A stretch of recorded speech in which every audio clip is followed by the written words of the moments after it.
Hello friends, welcome to civils maestro. आज हम discuss करेंगे 1 सितंबर का न्यूज़पेपर। तो फर्स्ट न्यूज़ देखते हैं। आईएमडी का एक डेटा आया है जिसमें पाया गया है कि ओवरऑल क्लाउड बस्ट का नंबर नहीं बढ़ा है, बट एक नया ट्रेंड देखने को मिला है किसका, मिनी क्लाउड बस्ट का। मिनी क्लाउड बस्ट जो है इनकी टेंडेंसी बढ़ती जा रही है, फ्रीक्वेंसी बढ़ती जा रही है। और आपने देखा होगा कि नॉर्थ इंडिया अभी ऑलमोस्ट फ्लड लाइक सिचुएशन यहाँ पे आ रखी है। पंजाब, जम्मू कश्मीर, उत्तराखंड, हिमाचल जैसे एरियाज में ऑलमोस्ट फ्लड आ चुकी है। तो इसके पीछे रीजंस है मिनी क्लाउड बस्ट। तो मिनी क्लाउड बस्ट होता क्या है?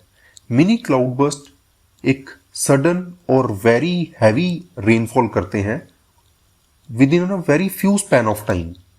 और इसके कुछ इंपॉर्टेंट फैक्ट्स देख लेते हैं हम मिनी क्लाउड बस्ट के। जैसे इसमें रेनफॉल जो है यूजली वो कितना रहता है, 15 to 100 mm। Then area mostly ये कवर करते हैं, इनका एरिया भी लिमिटेड होता है, जैसे फ्यू किलोमीटर्स ही ये कवर करते हैं। और कंपेयर करें अगर हम लार्ज क्लाउड बस्ट से, तो लार्ज क्लाउड बस्ट काफ़ी बड़ा एरिया कवर करते हैं। और टाइम अगर देखें तो ये 15 से 30 मिनट में बहुत हैवी रेनफॉल करते हैं। इन मिनी क्लाउड बस्ट के साथ सबसे बड़ा इशू है कि इनको डिटेक्ट करना बड़ा मुश्किल है। क्यों? क्योंकि जो हमारे रेन गेज लगे हुए हैं जो रेन को डिटेक्ट करते हैं, उनका डिस्टेंस काफ़ी रहता है। बट मिनी क्लाउड बस्ट जो है ये एक लिमिटेड एरिया में, छोटे एरिया में इम्पैक्ट करते हैं, तो इनको ट्रेस करना थोड़ा मुश्किल हो जाता है। नेक्स्ट देखते हैं। गवर्नमेंट ने ऑफर की है liquidity to exporters hit by US tariff. हम सबको पता है कि जो यूएस के प्रेसिडेंट है डोनाल्ड ट्रंप, उन्होंने टैरिफ लगा दिए हैं इंडिया के ऊपर। और टैरिफ की वजह से क्या हो रहा है कि इंडिया के एक्सपोर्टर्स को काफ़ी प्रॉब्लम्स जो है फेस करनी पड़ रही हैं। नॉर्मली क्या प्रॉब्लम्स फेस कर रहे हैं यहाँ पे आप देख सकते हो। ये कौन कौन सी प्रॉब्लम्स हैं? डिलेड पेमेंट्स हैं, पेमेंट्स डिले हो रही हैं। देन लॉन्गर रिसीवेबल साइकिल है कि कब मिलनी है कब नहीं, इसको लेकर भी डाउट है। और काफ़ी ऑर्डर्स जो हैं उनके ऑलरेडी कैंसिल हो चुके हैं। क्यों कैंसिल होने का कारण क्या है? टैरिफ बढ़ने की वजह से इंडियन एक्सपोर्टर्स जो हैं अब उनके प्रोडक्ट यूएस में और ज़्यादा कॉस्टली हो जाएंगे, और कॉस्टली होने की वजह से उन प्रोडक्ट्स की कंपिटिटिवनेस कम हो जाएगी। तो इसके लिए गवर्नमेंट ने कुछ यहाँ पे ऑफर किया है एक्सपोर्टर्स को कि जैसे उनको शॉर्ट टर्म लिक्विडिटी प्रोवाइड की जाएगी। इसके अलावा एक्सपोर्टर्स को असिस्ट किया जाएगा कि वो कैसे इस वल्नरेबिलिटी को हैंडल कर सकते हैं। देन यहाँ पे गवर्नमेंट और क्या करेगी, सप्लाई चेन्स बिल्ड करेगी। सप्लाई चेन बिल्ड करने की वजह से क्या होगा, ताकि एक्सपोर्टर्स को कम से कम नुकसान हो। सप्लाई चेन का मतलब क्या होता है? सप्लाई चेन का मतलब है, काफ़ी आपने ये वर्ड सुना होगा, यूपीएससी स्टेट पीसीएस में काफ़ी बार इस पे क्वेश्चंस पूछे जाते हैं। सप्लाई चेन का मतलब है कि मैन्युफैक्चरिंग जैसे इसमें पार्ट हो सकती है, मैन्युफैक्चरिंग, डिस्ट्रीब्यूशन, डिज़ाइनिंग। ये जब अलग अलग कंट्रीज़ में होते हैं, जैसे मान लो कि हम रॉ मटेरियल कहाँ से ले रहे हैं, चाइना से ले रहे हैं, प्रोडक्ट मैन्युफैक्चर कहाँ कर रहे हैं, इंडिया में कर रहे हैं, और एक्सपोर्ट कहाँ कर रहे हैं, यूएस में कर रहे हैं। तो ये एक प्रॉपर सप्लाई चेन बन गया है। तो जब एक प्रोडक्ट से रिलेटेड जो ऑपरेशंस हैं वो अलग अलग कंट्रीज में कंडक्ट किए जाते हैं, तो उसको कहा जाता है सप्लाई चेन। तो यहाँ पे एक रेजिलियंट सप्लाई चेन बनाई जाएगी जिससे यूएस के टैरिफ का इम्पैक्ट ना हो। इसके अलावा नॉन फाइनेंशियल सपोर्ट भी गवर्नमेंट प्रोवाइड करेगी। नेक्स्ट देखते हैं ओरकास। ओरकास ये आपको इन्वायरमेंट परस्पेक्टिव से काफी इंपॉर्टेंट है। ओरकास्ट को कहा गया किलर वेल्स। किलर वेल्स क्यों कहा गया? किलर वेल्स जो है ये बेसिकली यहाँ पे क्या ट्रेंड देखने को मिला है कि ये जो वेल्स हैं ये अपनी जो प्रे होता है, जो ये शिकार करती हैं, ये ह्यूमंस को ऑफर करती हुई इनकी वीडियोस जो हैं सामने आई हैं। और 34 केसेस रिकॉर्ड किए गए हैं। 34 में से 33 केसेस में पाया गया है कि ये क्या कर रही हैं, ह्यूमंस को प्रे ऑफर कर रही हैं, और क्या उनको देने के बजाय क्या करती हैं, अबंडन कर देती हैं। और स्प्रे में क्या क्या है, सीवीड हो गए, फिश हो गया, रेप्टाइल्स, बर्ड्स, मतलब जो जो इन्होंने शिकार किया होता है। अब इसके पीछे अलग अलग साइंटिस्ट ने यहाँ पे रीजंस दिए हैं कि हो सकता है कि ये ह्यूमन का बिहेवियर टेस्ट कर रहे हैं कि ह्यूमन कैसे रिस्पॉन्ड करेगा। देन ये भी एक ट्रेंड पाया गया है कि हो सकता है कि वो बच्चे हैं जो ओरकास के, वो खेलना चाहते हैं। देन यहाँ पे ये भी हो सकता है कि इनका प्रो सोशल बिहेवियर है कि ओरकास जो है ह्यूमंस के साथ इंटरेक्ट कर रही हैं। तो इसके पीछे अलग अलग रीजंस हैं। ओरकास जो है ये आप याद रखना है लार्जेस्ट डॉल्फिन स्पीशीज है, largest dolphin. Then big brain to body size है। यूपीएससी को आदत है ऐसे सवाल पूछने की, तो ये बड़ा इंपॉर्टेंट हो जाता है। और ये किस लिए जानी जाती हैं? अपने complex social and hunting behaviour के लिए, हंटिंग बिहेवियर के लिए। नेक्स्ट देखते हैं, तेलंगाना ने पास किया है bill to implement 42% quotas for backward classes. तो तेलंगाना सरकार जो है यहाँ पे बैकवर्ड क्लासेस को 42% कोटा देने जा रही है। कहाँ पे? म्यूनिसिपैलिटीज में। बिल का नाम है Telangana municipalities third amendment bill and Telangana Panchayati Raj third amendment bill. It means Panchayati Raj and municipalities दोनों में ही 42% कोटा जो है बीसीस के लिए दिया जाएगा। अब यहाँ इस बिल के साथ प्रॉब्लम क्या है कि ऑलरेडी तेलंगाना में एससी और एसटीज को रिजर्वेशन दी गई है, वो कॉन्स्टिट्यूशनल मैंडेट भी है। देन यहाँ पे बीसीस को भी जब रिजर्वेशन दे दी जाएगी तो इसके साथ प्रॉब्लम क्या होगी कि 50% कोटा जो है वो एक्सीड कर जाएगा।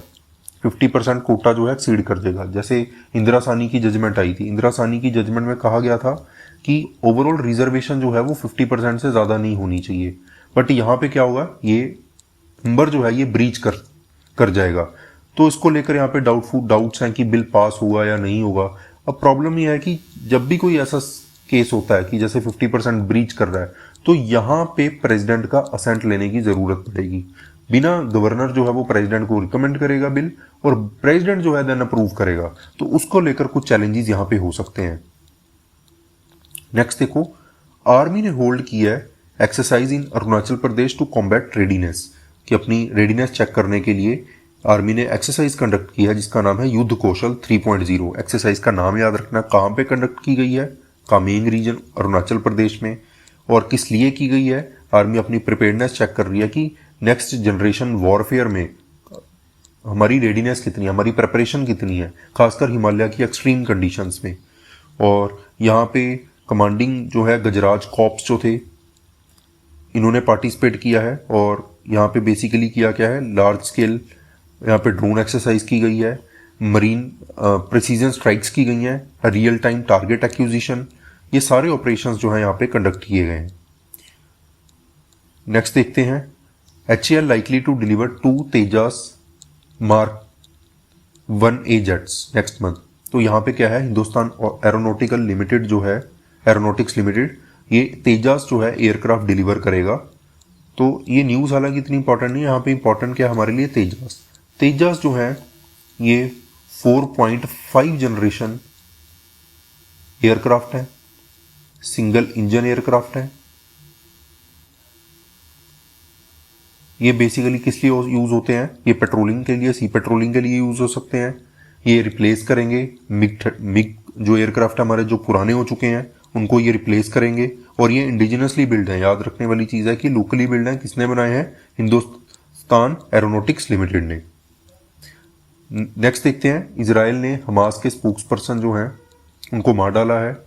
ठीक है, अब यहाँ पे इजराइल और पैलेस्टीन का काफ़ी टाइम से इशू चल रहा है, तो उसमें हम थोड़ा सा ब्रीफली पढ़ लेते हैं कि हमास क्या है। हमास जो है इस्लामिक रेजिस्टेंस मूवमेंट है, इस्लामिक रेजिस्टेंस मूवमेंट। और ये कब फाउंड की गई थी? फाउंड की गई थी ये 1987। कहाँ पे? पैलेस्टीन में।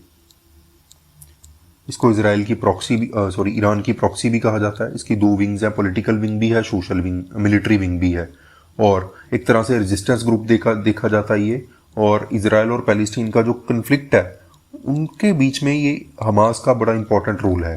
हालांकि जो यूएस, यूरोपियन यूनियन और इजराइल जैसी कंट्रीज हैं उन्होंने हमास को टेररिस्ट ऑर्गेनाइजेशन डिक्लेयर किया हुआ है, बट जो पैलेस्टीन है वो इनको क्या मानते हैं? वो इनको रेजिस्टेंस विंग मानते हैं, जो रेजिस्ट कर रहे हैं या पैलेस्टीन को सपोर्ट कर रहे हैं। और इजराइल का यहाँ पे आप मैप देख सकते हो। यहाँ पे इंपॉर्टेंट आपने याद रखना है कि बॉर्डरिंग कंट्रीज कौन सी हैं इसराइल की, ये इसराइल है, ये इसराइल की गाजा सिटी या गाजा पट्टी भी जिसको कहा जाता है। देन यहाँ पे गोलन हाइट्स हैं, तो ये भी याद रखने वाली चीज़ है, और ये वेस्ट बैंक है। ये 3 इंपॉर्टेंट साइट्स हैं इसराइल की। और यहाँ पे सी ऑफ गैलीलियो है, ये भी आप एक बार मैप में ज़रूर देख लेना, यहाँ से क्वेश्चन बन सकते हैं। यहाँ पे डेड सी है। देन बॉर्डरिंग कंट्रीज की बात करें तो कौन कौन सी हैं, लेबनन है, सीरिया है, जॉर्डन है, इजिप्ट है। तो आप इसको एक निमोनिक से भी याद कर सकते हो। ये जो बॉर्डरिंग कंट्रीज है that is little, smart, jolly, eagle. Little, smart, jolly, eagle. L for Lebanon, S for Syria, J for Jordan and E for Egypt। Next देखते हैं कि इंडिया एंड जापान ने अपनी टाइज में इंक्रीज फोकस यहाँ पे दिखाया है। इसके पीछे रीजंस क्या हैं हम डिस्कस करेंगे अभी। 15th एनुअल समिट हुई थी इंडिया एंड जापान के बीच, और प्राइम मिनिस्टर मोदी ने विजिट किया है जापान में। वहाँ पे जाके ये जापान के जो प्राइम मिनिस्टर हैं शिगेरू इशिबा, उनसे मिले हैं ये। और यहाँ पे डजन ऑफ डॉक्यूमेंट्स जो हैं दोनों कंट्रीज ने साइन किए हैं, इंडिया और जापान दोनों ने ही। जापान ने यहाँ पे $68 बिलियन जो है अपनी इन्वेस्टमेंट इंडिया में बढ़ाने की बात की है कि जापान जो है $68 बिलियन इन्वेस्ट करेगा। 150 से ज़्यादा यहाँ पे ऑलमोस्ट 170 जो है MOUs यहाँ पे साइन किए जाएंगे, एग्रीमेंट साइन किए जाएंगे। मेन एरिया जो उनका मेन फोकस जो रहेगा 8 एरियाज़ में है, जैसे कि इकोनॉमिक सिक्योरिटी होगी, मोबिलिटी होगी, ग्रीन टेक्नोलॉजी होगी। इसके अलावा ये सबसे इंपॉर्टेंट है कि next gen state prefecture partnership यहाँ पे साइन की गई है। Next gen state prefecture partnership, इसमें क्या होगा बेसिकली, लोकल टाइज बढ़ाई जाएंगी दोनों देशों की आपस में, और डायरेक्ट फ्लाइट्स यहाँ पे इंट्रोड्यूस की जाएगी ताकि कनेक्टिविटी बढ़ सके। इसके अलावा सिक्योरिटी पार्टनरशिप्स हैं जिसमें एनुअल लेवल पे एक्सरसाइज होगी नेशनल सिक्योरिटी एडवाइजर के लेवल पे। इसके अलावा क्वाड में इंगेजमेंट बढ़ाई जाएगी। क्वाड स्टैंड्स फॉर, इसमें 4 कंट्रीज आ जाती हैं। क्वाड्रिलेटरल जो डायलॉग है, US, Australia, India and Japan. Then Indo Pacific में कोऑपरेशन बढ़ाएंगी दोनों कंट्रीज, इंडो पैसिफिक में अपनी इंगेजमेंट बढ़ाएंगी। इसके अलावा UNSC की जो रिफॉर्म्स हैं उसमें पुश किया जाएगा कि UNSC जो है यूनाइटेड नेशंस का एक इम्पॉर्टेंट ऑर्गन है। इसके 5 परमानेंट मेंबर हैं जिनको कहा जाता है P5, और ये एक्सरसाइज करते हैं वीटो पावर्स। इनके पास वीटो पावर्स हैं। और P5 में कौन कौन सी कंट्रीज हैं, US है, UK है, फ्रांस है, रशिया है एंड चाइना है। ये 5 कंट्रीज हैं। बट यहाँ पे इंडिया भी डिमांड करता है, जापान भी डिमांड करता है कि ये जो P5 है इसकी रिप्रेजेंटेशन बढ़ाई जाए और कंट्रीज इसमें ऐड की जाएं। तो अभी जो दावेदारी पेश कर रही हैं P5 में वो कौन है, इंडिया है, जापान है, इजिप्ट है, ब्राज़ील है, देन जर्मनी है। ये 4 कंट्रीज भी मेंबर बनना चाहती हैं P5 का, तो इसके लिए एडवोकेट कर रही हैं ये। तो ये आपने याद रखना है, वेरी वेरी इंपॉर्टेंट, क्योंकि ये UNSC बहुत न्यूज़ में रहा है। सो आई होप ये न्यूज़ आपको समझ आई होंगी। आप ऐसे ही डेली करंट अफेयर्स के लिए आप हमारा चैनल सब्सक्राइब कर सकते हैं। इस न्यूज़ की जो PDF है ये आपको हमारे टेलीग्राम चैनल पे मिल जाएगी, जिसका लिंक इस वीडियो के डिस्क्रिप्शन में आपको मिल जाएगा। Thanks for watching, thank you so much.